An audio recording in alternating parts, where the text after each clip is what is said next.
Olá pessoal, estamos de volta no nosso IMOcast, mais um programa com a nossa iniciativa com o IMO, né? O IMOcast é uma iniciativa do IMO, onde a gente trabalha os 3 pilares de liderança, empreendedorismo e inovação.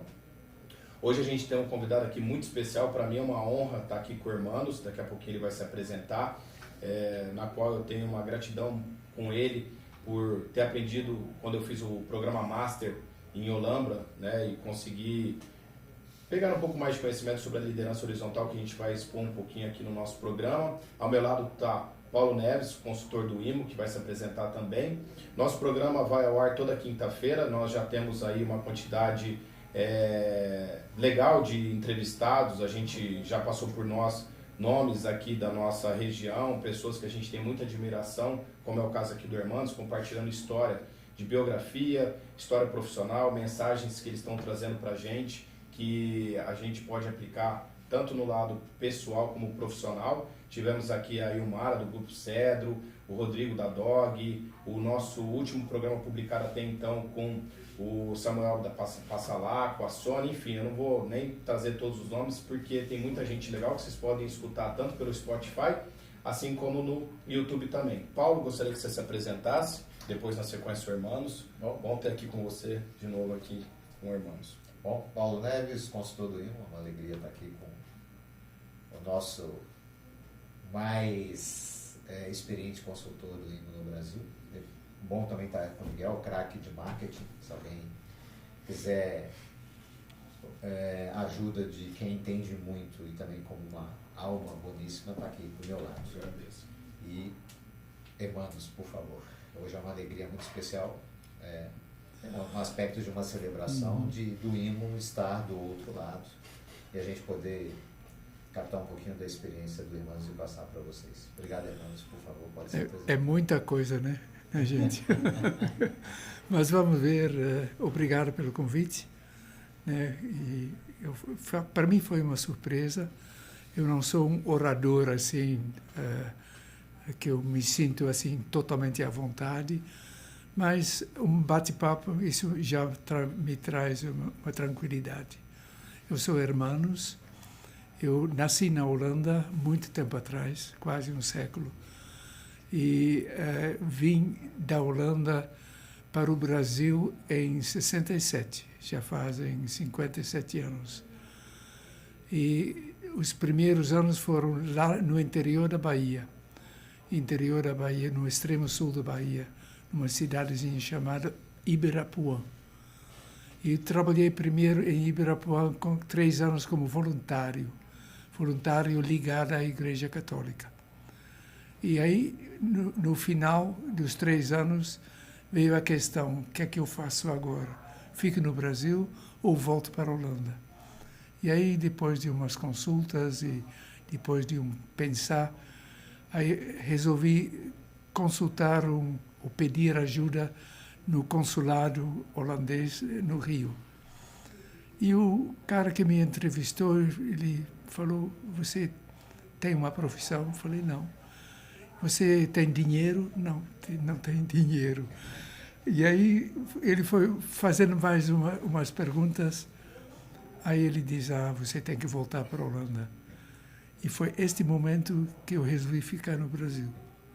Para mim foi muito marcante para mim. E isso depois eu acabei, no ano passado, escrevendo minha biografia. E a biografia para mim ficou claro sendo uma história de coisas que tinham que acontecer. Tanto que o livro chama-se Foi Assim e Era para Ser. Então isso foi lá na Bahia, que resolvi ficar.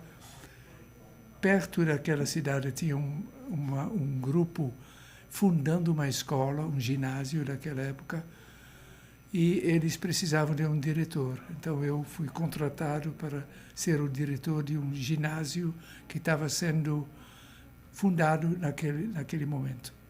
Eu fiquei 2 anos ainda nesse ginásio, depois mudei para a área contábil financeiro, trabalhei em indústrias madeireiras, e aí depois 3 anos, tive o encontro com um casal holandês que estava de visita naquela região do extremo sul da Bahia, Joop e Tini. E aí eu contei para eles que eu estava querendo sair da região por ver que não tinha as perspectivas que eu precisava, que eu queria. E aí eles me convidaram logo em seguida para trabalhar na empresa da família Klaas Schoenmaker, que hoje é a empresa Terra Viva. E foi assim, depois de 7 anos ao todo na Bahia, que eu vim para Olambra em dezembro de 74. Então vai fazer 50 anos agora. E aí, chegando em Olambra, é uma empresa familiar, pioneira, com todas as características de uma empresa pioneira, informalidade, enfim, todas as escolhas eram feitas mais pelo coração do que pela razão dos colaboradores. Então, eu entrei lá e tive o privilégio de poder trabalhar com eles até hoje, praticamente. Não mais como responsável financeiro, mas depois já passou para cuidar do desenvolvimento da organização, desenvolvimento de pessoas, RH. E nesse caminho, a empresa Terra Viva, ou naquela época Schoenmaker, a empresa familiar, passou por dificuldades. E essas dificuldades levaram a convidar uma consultoria, que na época era Herwig Hettinger. E Herwig Hettinger era da linha do NPI da Holanda. E ele, inclusive, tinha ficado um tempo na Holanda para se aperfeiçoar nessa. E ele trouxe, junto com o Lex Boss, uma linha que era totalmente novo para mim, que era a pedagogia social. E Lex Boss e Herwig puxaram durante muitos anos seminários de pedagogia social, que eu participei e que foi praticamente, aliás, uma parte da escola, fazendo os seminários de pedagogia social e depois participando na coordenação dos seminários. E a outra linha era a prática dentro da empresa Terra Viva, uma empresa familiar que, com todas as suas características de empresa familiar, que foi se evoluindo e chegando num ponto que é hoje a Terra Viva estruturada, uma empresa com modéstia à parte, um sucesso bem interessante, não tanto financeiro, também financeiro, mas não principalmente por causa do sucesso financeiro, mas muito mais por causa de colocar na prática ideais, valores, praticando isso no dia a dia da empresa, que hoje então tem 1.500 funcionários, colaboradores, e hoje está na 3ª e 4ª geração dos fundadores.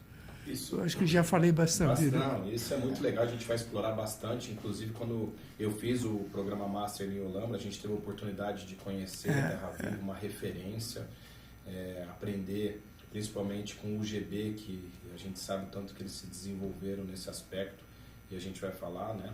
Mas eu queria escutar um pouquinho mais, antes até, irmãos, que eu não tive essa oportunidade de te perguntar, de como que foi esse movimento de você vir para o Brasil? Você veio com a sua família? Quantos anos você tinha na época? O que fez com que você viesse parar aqui no Brasil?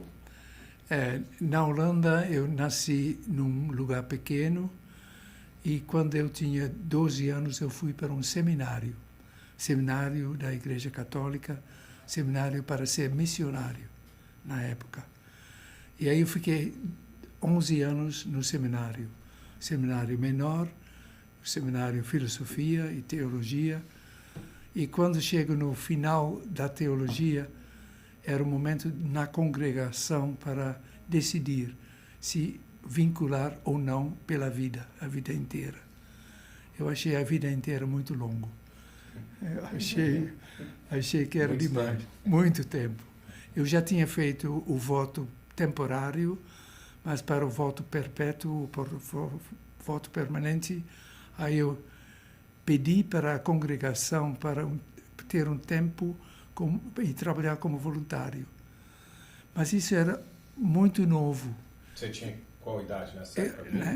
23 anos. Isso na Holanda ainda, né? Holanda, Inglaterra. A congregação era inglesa. E aí eles não queriam permitir isso, com medo de se tornar um precedente e de ter mais outros querendo fazer a mesma coisa e não sabiam lidar com isso. E foi justamente na época dos anos 60 em que a igreja entrou numa crise. Né? Aliás, sempre foi uma crise, mas em que as igrejas começaram a esvaziar, em que os seminários começaram a esvaziar. Então, quando eu fiz o voto temporário, éramos 26 pessoas na classe. No voto permanente, sobraram 12, só para ter ideia. Em 2 anos, saíram tanta gente. E aí, nesse momento, que você optou para vir para o Brasil, quando você pediu esse tempo para pensar? Então, a congregação tinha missões na África, na Ásia, em muitos lugares, e fecharam a porta, não era possível. Aí eu tinha um colega, ex-colega, que também era seminarista, que tinha vindo para Salvador, Bahia, e estava na diocese de Dom Eugênio. E aí eu escrevi para ele, e ele me deu a sugestão de entrar em contato com Dom Felipe Broers, um franciscano da Holanda, que era bispo do extremo sul da Bahia. E ele me convidou, aí eu vim para esses primeiros 3 anos. Sozinho? Sozinho, sim. E nesse caminho você vem ao Brasil, conhece Tini e Iop, vem para Olambra, entra na hoje Terra Viva, e aí você conhece a pedagogia social pelo... Exatamente. E aí começa a surgir o consultor e a tua forte relação com empresa familiar, né? Exatamente. Então, esse caminho assim me trouxe assim quase como um certo destino para me concentrar sem ter essa consciência muito clara naquilo que eu tenho feito depois. E então o seminário era a partir da prática. Então eu sou muito mais autodidata do que acadêmico. Eu não sou muito de teoria. Eu gosto de ver como é que funciona e depois repetir ou colocar da minha própria maneira, da minha forma.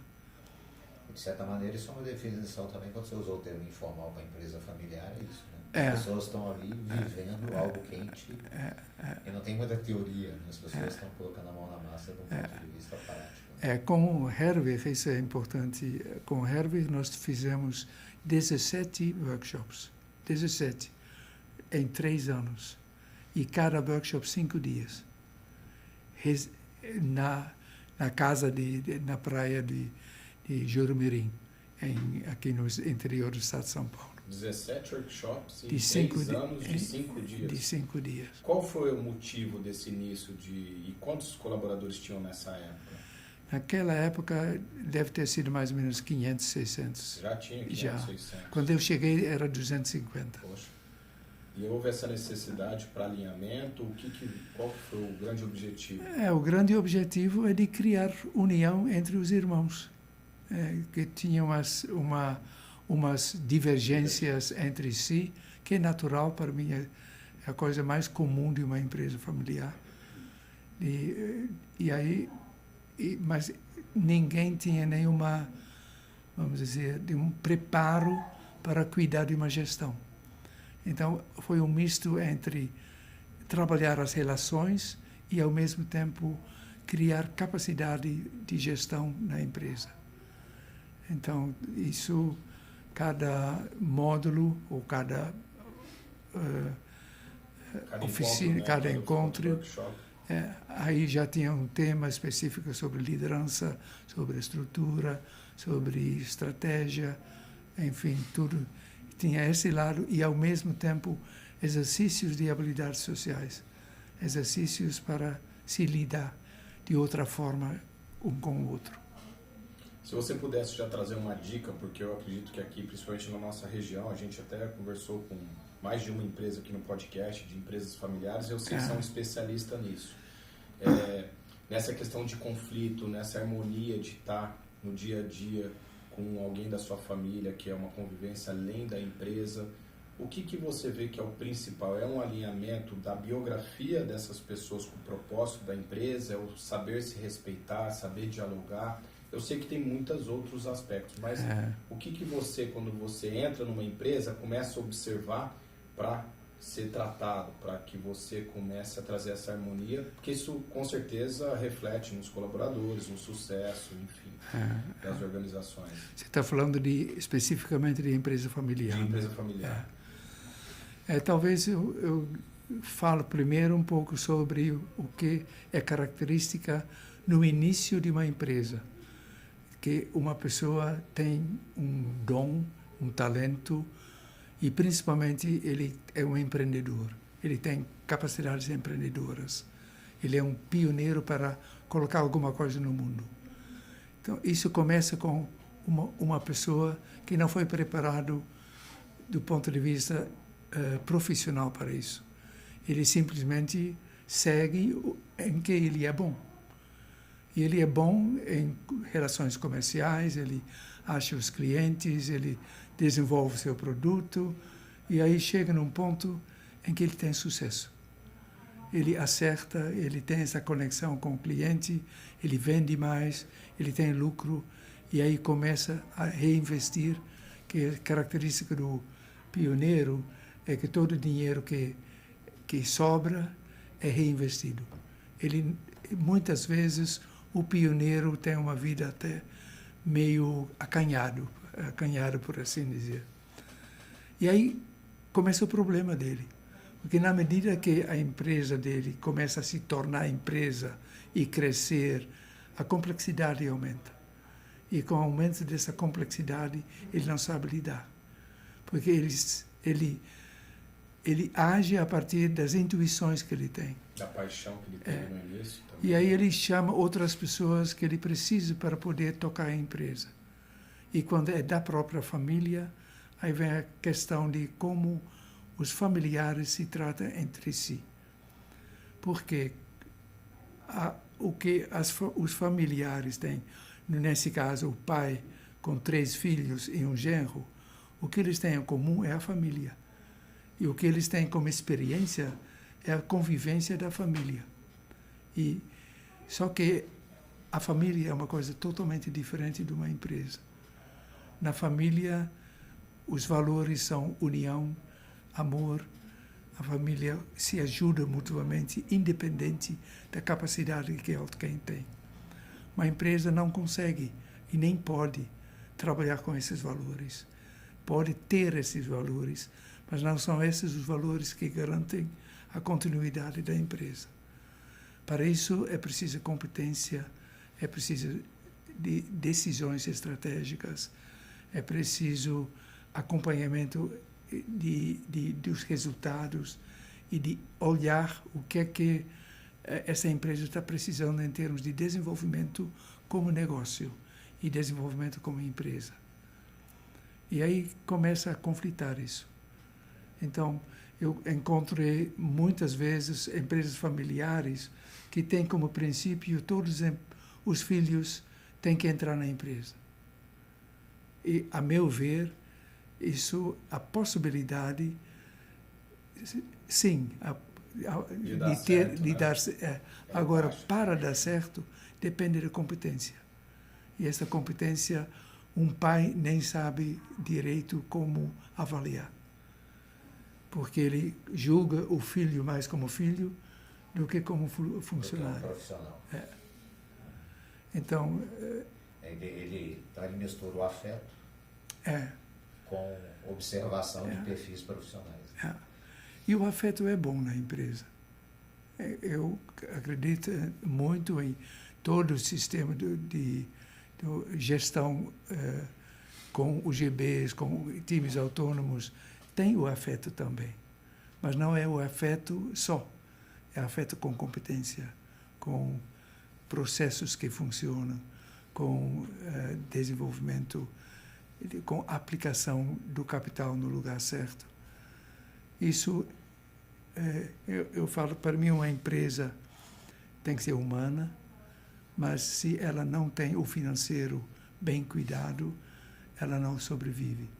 Então, o financeiro, o resultado, investimentos, é uma pré-condição para mim, mas não é o objetivo da organização.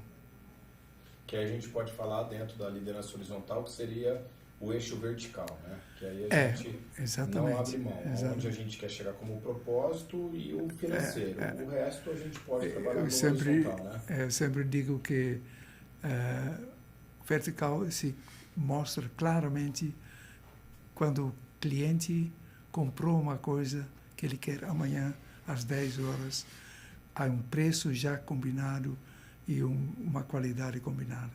Isso é vertical.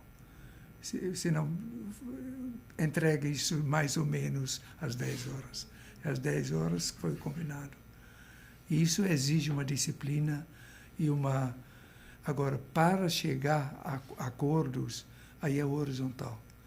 Para chegar, inclusive com o cliente. A relação com o cliente é horizontal. Porque eu, para o cliente, e o cliente para mim, nós temos uma via dupla. Eu quero alguma coisa entregar para o cliente que o cliente precisa, que é bom para ele. E ele é tão bom que ele me remunera de forma que eu possa dar continuidade, que é a minha necessidade.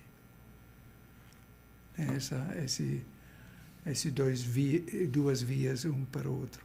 E, Hermanos, como você vê a questão, assim, a relação da liderança horizontal nesse sentido aí com o fornecedor? Né?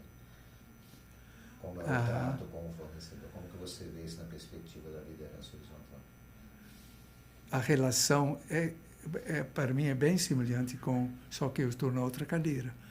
Então, com o fornecedor, eu também crio uma relação, um fornecedor com uma relação de confiança, uma relação de saber que eu posso contar com aquilo que ele está me prometendo, mas eu negocio. Não é assim que ele é meu fornecedor preferido, então eu vou pagar um pouco mais. Muito pelo contrário. Eu vou encontrar o preço certo para mim e para ele. Então, um bom negócio é bom quando é bom para os dois lados. Quando o fornecedor diz, é isso mesmo, com isso eu posso me virar, e eu digo, com esse produto eu estou, eu estou sendo servido, e esse serviço que eu tenho vale pagar o que eu estou pagando. Isso tudo com bons diálogos, né? Então, desde o cliente até os fornecedores, até internamente, né? Esse diálogo ele é muito importante nas relações, né? Eu vejo que isso, muitas vezes, eu trabalhei 20 anos como agência de comunicação, né? Que a gente sempre priorizou o entendimento do outro, não que a gente fala, porque se houver um ruído, isso pode atrapalhar a avaliação que você está me dizendo. Exato. Do resultado, né? A gente até estava conversando um pouco antes, eu e o Paulo, né? Dessas entregas, né? Quando não fica muito claro o escopo, quando a gente tem uma pessoa do outro lado leiga, então leiga de não conhecer, e eu trabalho muito tempo com essa mesma entrega, e para mim fica no automático, eu te passo um valor e falo, vou fazer esse trabalho, mas ele fica condensado toda a entrega nesse escopo. E aí é onde começa a ter os ruídos. Mas eu achei que teria uma pesquisa, eu achei que teria uma impressão. Então isso eu aprendi bastante com o IMO, né? Nesses escopos, nesses diálogos, nesses ciclos de aprendizado, que ao terminar a gente avalia, poxa, ele não ficou tão satisfeito. Por quê? Talvez não ficou claro na comunicação que eu não entregaria esse ponto. E também na relação dos próprios colaboradores, ou que a gente vai entrar daqui a pouco nos liderados com os colaboradores, esse ponto de clareza, né? Que muitas vezes você cobra aquilo que você não pede. Então isso tem muito, né? Acho que é um problema muito... Que é subentendido, né? Dentro das empresas, o diálogo, né? Eu sei que o IMO pratica muito o diálogo, né? Isso é muito importante. Como que você vê esse diálogo dentro das empresas, entre o liderado, o colaborador, entre os colaboradores, para deixar isso cada vez mais claro ou ter essa consciência da importância desse diálogo? O diálogo tem um exemplo agora recente de uma organização na área de medicina em que depois de 34 anos o seu médico responsável foi de um dia para o outro demitido. E aí fica claro que, conversando com ele, o que estava faltando. Não havia mais diálogo com a associação. A associação tinha a diretoria, seu quartinho onde falavam, analisavam, e o resultado final foi uma decisão de demitir o responsável final. E, a meu ver, o diálogo vem muito antes, porque demitir alguém faz parte do jogo de uma empresa. Isso acontece. Agora, como se chega no ponto em que a pessoa pode ser demitida? Num diálogo, inclusive com ele, em que você pode trocar o que é que a empresa precisa e trocar o que é que a própria pessoa está oferecendo. E porque uma empresa muda, depois de um certo tempo, não precisa mais das mesmas qualidades que tinha 10, 15, 20 anos atrás. São outras qualidades necessárias.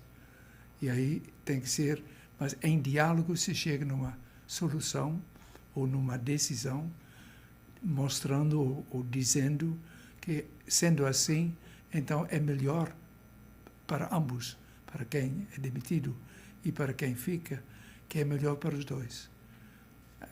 É só um diálogo que consegue, um diálogo permanente, constante, e não um diálogo de uma hora antes de entregar os papéis para assinar a demissão. Aí já é tarde demais. Que é muito no alinhamento da biografia da pessoa, né? Com o propósito da empresa. Exato. E aí você, tendo essa clareza onde a empresa está indo, você olha e fala, faz sentido para mim estar com você nessa caminhada. Ou eu preciso, para estar nessa caminhada, de mais competências, porque as questões agora mudaram. Como você disse, 10 anos, tem outros direcionamentos, e a pessoa pode buscar esse conhecimento. Né? Eu gosto muito de trazer que o saber e o poder a gente dá, né? Que é o conhecimento e são as ferramentas. O querer é da pessoa. Mas até que ponto você vê que dentro das 4 habilidades da liderança, que é o inspirar, gerenciar, desenvolver e o intervir, que está na hora de intervir, mesmo que a pessoa fale, eu vou buscar conhecimento, mas você vê na prática que isso não está acontecendo. Que dicas que você dá para um gestor, um líder que está nos escutando, porque eu estou nessa caminhada agora no mercado e tenho escutado isso dos líderes, desse esforço com o liderado? Olha, eu já expliquei que eu quero estar indo para essa direção, ele até se mostrou à vontade querendo ir, mas na prática isso não está acontecendo. Até que ponto vale o diálogo e esse compromisso para que ele continue na organização do desenvolver e do intervir? De desenvolver, intervir, inspirar e dirigir, né?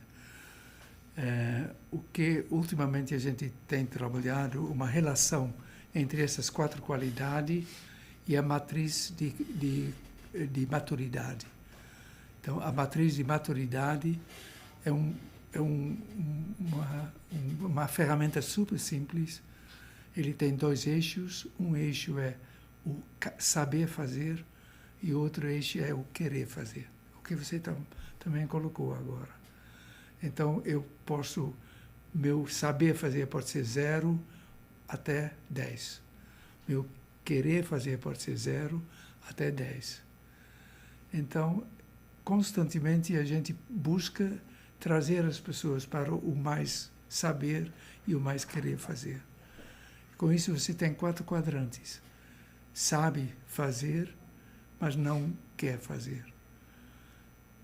Quer fazer, mas não sabe fazer. E sabe fazer e quer fazer ao mesmo tempo, que é o ideal. É o sonho de consumo de qualquer empresa, de ter pessoas, de ter colaboradores com competência e com motivação alta. Então, as qualidades do diálogo, essas qualidades da liderança, aparecem em todos os quadrantes. E principalmente, inclusive, no quadrante 3, no quadrante onde a pessoa quer e sabe. Porque aí o diálogo já é outra coisa. É o diálogo sobre o futuro, sobre estratégias.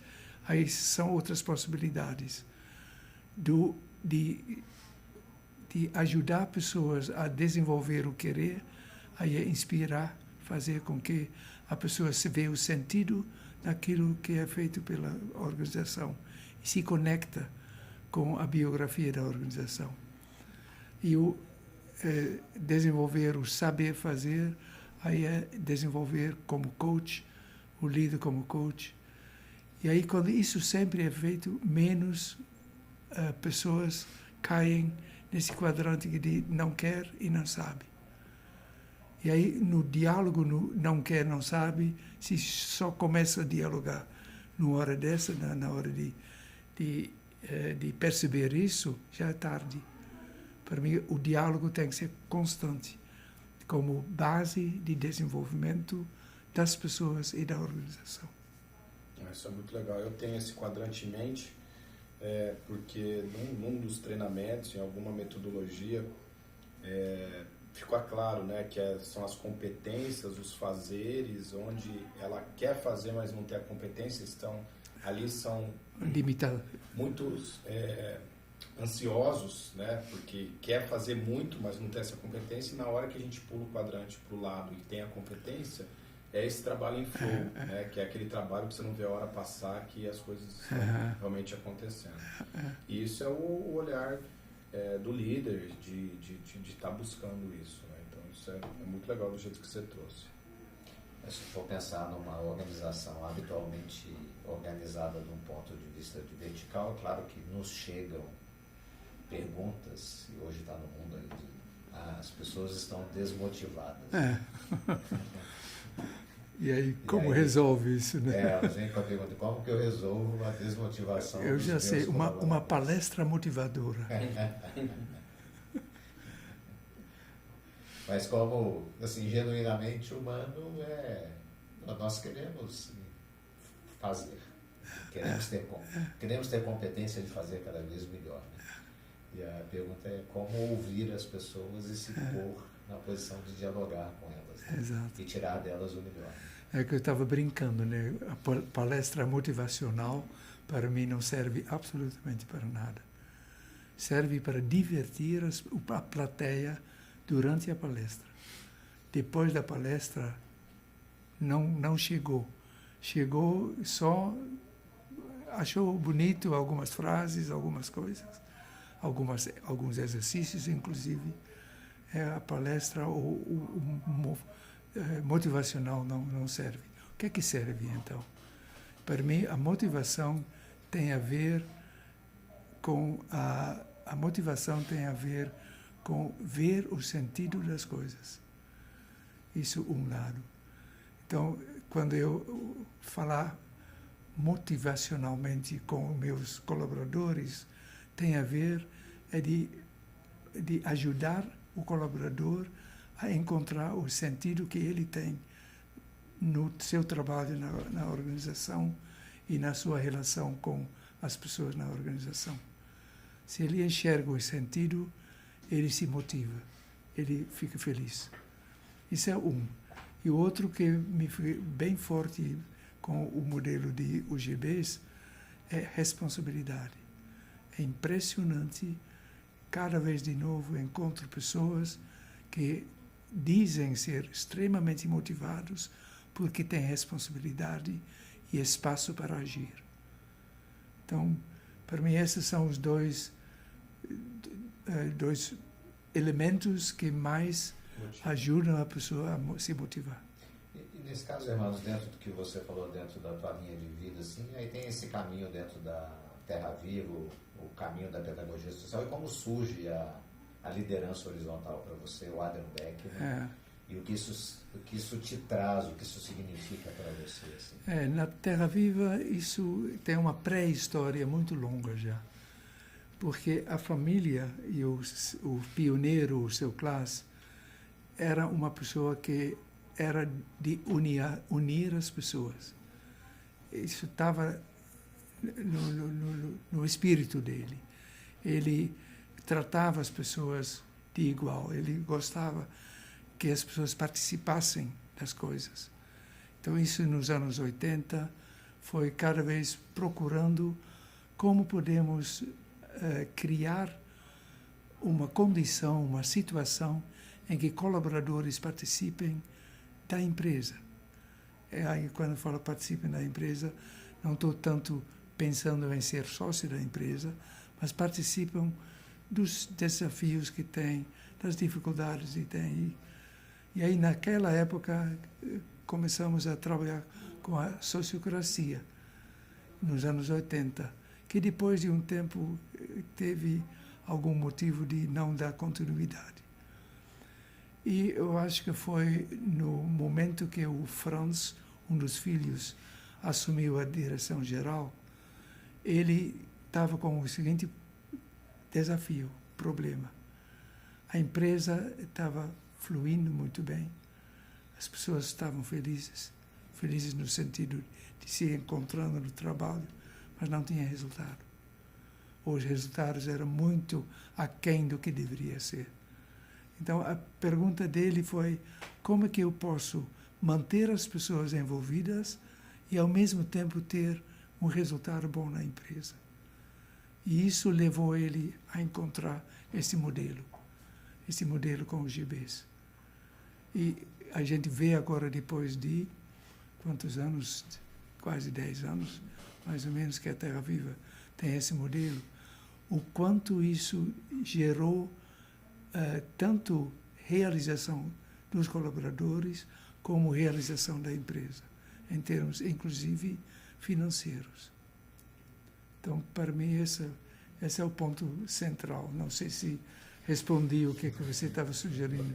Para quem está nos ouvindo ou assistindo, se você puder ilustrar de forma rápida o que seria uma UGB, seria legal, para eles entenderem um pouco de como que é, porque eu já utilizei na Alta, foi um grande diferencial, a gente sempre tem indicado, mas para o pessoal que ainda não conhece, o que seria essa unidade gerencial básica à vista, né? Então, tudo começa em olhar para a realização das coisas, não é dos indivíduos, mas é de grupos. O grupo pode até ser de 2 pessoas ou de até uma pessoa, mas geralmente são 5, 10 pessoas, grupos que têm uma missão comum dentro dos objetivos da organização. Então, na Terra Viva tem um grupo de mulheres que prepara flores para mandar para o mercado. Então, são 12 pessoas. Essas 12 pessoas cuidam todos os dias que as flores que foram produzidas recebem a embalagem e são colocados para ser levado para o mercado. Então, esse é o grupo que tem essa missão comum. Esse grupo agora desenvolve uma autonomia nas suas ações, principalmente nas rotinas, mas não só nas rotinas, também no desenvolvimento. Então, as rotinas são descritas em procedimentos e em POPs, né, o procedimento padrão, mas não fica nisso. É também constantemente olhado para como nós estamos fazendo e como podemos melhorar. E a partir de uma análise ou de um olhar cuidadosamente de como os processos estão andando. De que jeito? Uma vez por semana, o grupo se reúne, pouco tempo, 20 minutos, para ver como é que foi a semana passada e o que é que precisa mudar. Então, eles têm para isso um instrumento. O instrumento é um gráfico de ter atingido metas ou não. Se o gráfico, se não for atingida a meta, o gráfico mostra vermelho. Se atingiu, azul. Quando se chega a um ponto vermelho no gráfico, a pergunta não é quem é o culpado que aqui a gente não atinge as metas. Mas a pergunta é o que precisa acontecer para na próxima semana ser azul. Então não se olhe para a pessoa ou as pessoas, se olhe para o processo. O que tem que mudar no processo? E aí é impressionante, porque aí é uma descoberta para mim. Quem realmente sabe o dia a dia é quem está na ponta da organização. Quem está fazendo no dia a dia. Ele sabe e sabe também numa organização que não tem esse modelo. Só que ele não tem espaço para trazer isso como contribuição. E isso eu tenho visto na Terra Viva, esse é o principal. Então, são grupos de pessoas que se apoiam mutuamente numa tarefa comum, que acompanham o resultado do que estão fazendo e que constantemente buscam inovações ou melhorias. No caso da Terra Viva, são 220 UGBs. Então, a empresa toda, na empresa não tem ninguém que não pertença a uma UGB. E essas UGBs, então, compõem os 1.500 colaboradores da empresa. Então, eu falo isso porque, às vezes, é falar, isso serve só para a empresa pequena. Serve também para uma empresa maior. Mas o que é fundamental é que existe uma crença atrás disso, uma convicção atrás disso, que tem que ser carregado pela liderança. E aí se chega na liderança horizontal. Então, a liderança horizontal, como gestor, a pessoa checa se os acordos foram cumpridos, se as metas são alcançadas. Isso é mais como chefe. Mas o líder, como podemos melhorar, apoiar, criar condições para a própria pessoa ser mais ativo e contribuir. Aí se chega nesses dois elementos. Assumir a responsabilidade e ver o sentido do seu trabalho. Muito bom. Muito bom. Você tem uma trajetória que você conhece a pedagogia social e depois você conhece a liderança horizontal. Então você agrega na sua mochila algo mais, né? Na verdade, as duas coisas têm a mesma origem. A origem está com Bernard Leeuwenhoek, nos anos 50, 60, na Holanda, que fundou o NPI, e o NPI desenvolveu tanto a pedagogia social como a liderança horizontal. Só que naquela época não tinha esse nome. Adrian que trouxe, quando ele fundou, ele era do NPI, saiu do NPI e fundou IMO, e no IMO ele cunhou esse termo liderança horizontal. Muito bom, irmãos. Como a gente falou, a gente estava aqui para começar essa nossa conversa, a hora que a gente começou a esquentar, nosso tempo já bateu uns 45 minutos. E a gente com certeza vai fazer o convite para que você volte aqui com a gente para ter outras prosas como essa. Você simplificou o GB para mim agora de um jeito que eu vou ter o registro eternamente aí da nossa explicação, que a GB para mim sempre fez muito sentido e por trás dela tem muitos aspectos de gestão, como você frisou e trouxe para nós. Foi muito bom ter você aqui com a gente, conversando, trocando bastante em alguns dos aspectos. Eu acho que a gente tem muito assunto para falar, mas eu gostaria, não sei, Paulo, você tem mais alguma colocação, que na sequência do Paulo, que você deixasse uma mensagem para os nossos nosso público que tem assistido, tem acompanhado, o nosso projeto está ganhando corpo e a gente está muito feliz com os feedbacks, as empresas, as pessoas, né? Por trás sempre são as pessoas que estão nos escutando.